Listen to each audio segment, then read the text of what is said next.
नमस्कार, मंडल news bulletin में आपका स्वागत है। आइए पेश करते हैं आज के प्रमुख व मुख्य समाचार।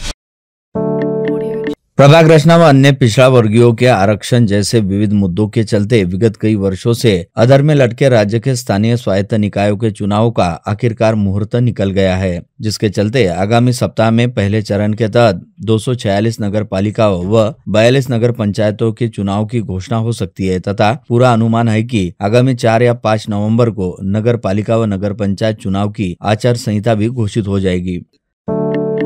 जहां एक और सीसीआई यानी भारतीय कपास निगम लिमिटेड द्वारा कपास की खरीदी शुरू करने में देरी की जा रही है, वहीं दूसरी ओर सीसीआई द्वारा प्रत्येक किसान से प्रति एकड़ 3 से 5.60 क्विंटल कपास की खरीदने संबंधी प्रस्ताव केंद्रीय उद्योग मंत्रालय को भेजा गया है, जिसे केंद्रीय वस्त्रोद्योग मंत्रालय की ओर से मंजूरी भी मिल गई है। इसका सीधा मतलब है कि अब हर किसान को अपने ही क्षेत्र में स्थित रहने वाले सीसीआई के अधिकृत सरकारी केंद्र पर अपनी कपास बेचनी होगी और सीसीआई द्वारा सभी किसानों के प्रति एकड़ अधिकतम 5.60 क्विंटल कपासी खरीदी जाएगी। ऐसे में जिन किसानों की प्रति एकड़ पैदावार इससे अधिक रहेगी, उन्हें अपनी अतिरिक्त कपास खुले बाजार में निजी व्यापारियों के हाथों में औने पौने दामों पर बेचने के लिए मजबूत होना पड़ेगा, क्योंकि वे किसी भी सूरत में किसी अन्य क्षेत्र, शहर व जिले में स्थित सीसीआई के केंद्र पर ले जाकर अपनी कपास नहीं बेच सकेंगे, जिसके चलते किसानों को प्रति क्विंटल कम से कम 1000 रुपए के अनुमान का सामना करना पड़ सकता है, जिसके चलते सीसीआई के इस फैसले को लेकर किसानों में रोष व संताप की लहर देखी जा रही है।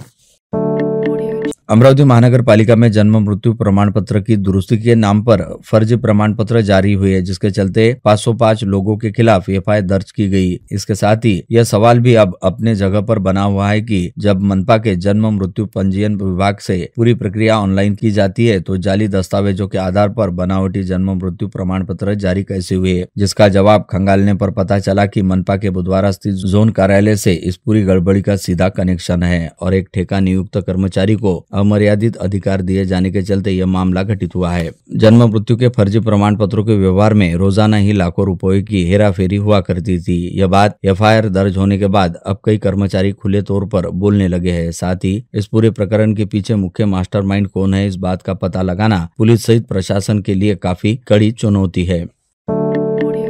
अमरावती रेलवे ब्रिज तकनीकी दृष्टि से और सुरक्षित जोड़ने के लिए भुसावल मध्य रेलवे की तरफ से ये निविदा जारी की गई है। ब्रिज को तोड़ने के लिए करीब 2 करोड़ रुपए खर्च अपेक्षित है। रेलवे उड़ान पुल जमींदोज करने की तैयारी तेजी से शुरू हो गई है। आगामी 2 से 3 दिनों में घटनास्थल का जायजा लेने के लिए एजेंसी की टीम आने वाली है, ऐसी सूत्रों की जानकारी है। राजकमल चौक से हमालपुरा, जयस्तंभ चौक से रेलवे स्टेशन चौक, उड़ान पुल लोक निर्माण विभाग और रेलवे विभाग को संयुक्त रूप से निर्माण करना पड़ेगा। इसमें रेलवे क्षेत्र के पुल का निर्माण यह रेलवे के नियंत्रण में किया जाने वाला है तथा इस उड़ान पुल का अप्रोच मार्ग यह लोक निर्माण विभाग तैयार करेगा।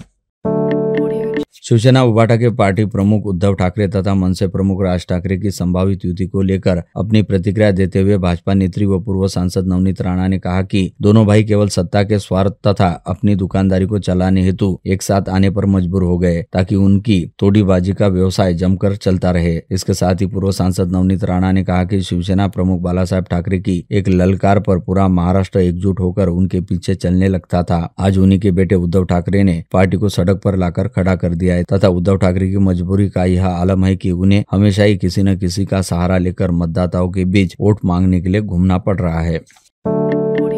नागपुर में चल रहे किसान आंदोलन से अपने कदम पीछे खींच लेने के चलते आंदोलन का नेतृत्व कर रहे पूर्व मंत्री बच्चू कडू की इस समय जबरदस्त राजनीतिक आलोचना हो रही है, जिस पर पलटवार करने के साथ ही अपनी प्रतिक्रिया देते हुए बच्चू कडू ने कहा कि जिसे मूंगफली का स्वाद भी नहीं पता वह हमें काजू का स्वाद बता रहे हैं और जिन्होंने आज तक बैठे बैठे सोशल मीडिया के जरिए हमें लेकर अपने विचार व्यक्त कर रहे हैं। इसके साथ ही पूर्व मंत्री बच्चू कडू ने कहा कि जून 2026 में कर्ज माफी होने के कई फायदे हैं और देर से होने वाली कर्ज माफी में अधिक से अधिक किसानों का समावेश होगा, जिसके तहत सभी किसानों पर मार्च 2026 तक रहने वाले कर्ज को माफ कर दिया जाएगा।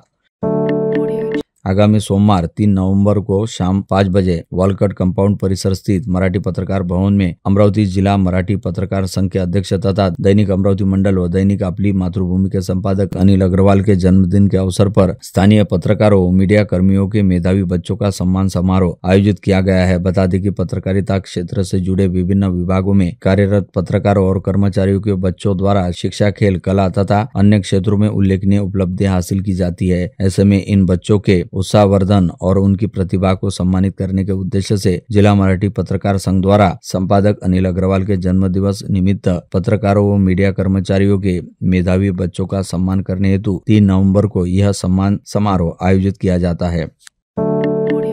महाराष्ट्र पक्षी मित्र संगठन द्वारा वन्यजीव व पर्यावरण संवर्धन संस्था वेक्स के अंतर्गत आज शनिवार 1 नवंबर से अमरावती शहर में आयोजित 38वें राज्य स्तरीय तथा तीसरे अखिल भारतीय पक्षी मित्र सम्मेलन का स्थानीय संत ज्ञानेश्वर सांस्कृतिक भवन में समारोह पूर्वक शुभारंभ हुआ। वरिष्ठ प्रशासनिक अधिकारी एवं ख्यातनाम पक्षी मित्र प्रवीण परदेशी की अध्यक्षता में आयोजित इस पक्षी मित्र सम्मेलन का उद्घाटन मनपा आयुक्त चांडक के हाथों किया गया।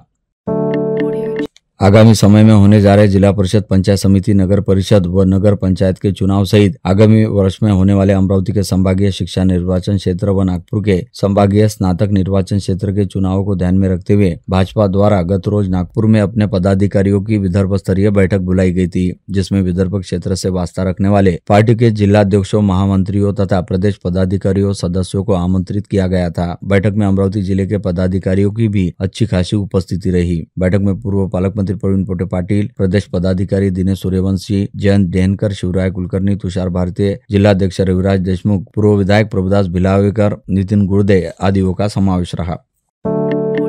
छत्तीसगढ़ निवासी अमित बघेल नामक व्यक्ति सोशल मीडिया पर सिंधी समाज के इष्ट देवता श्री साईं झूलेलाल और सिंधी समाज के विरुद्ध दिए गए आपत्तिजनक एवं अवमानजनक वक्तव्य पर अपनी आपत्ति जताते हुए कृष्णानगर परिसर निवासी सिंधी बंधुओं द्वारा गाड़ीनगर पुलिस थाने में लिखित शिकायत दर्ज कराई है तथा संबंधित व्यक्ति के खिलाफ विविध धाराओं की तरफ कार्रवाई की मांग की गई है।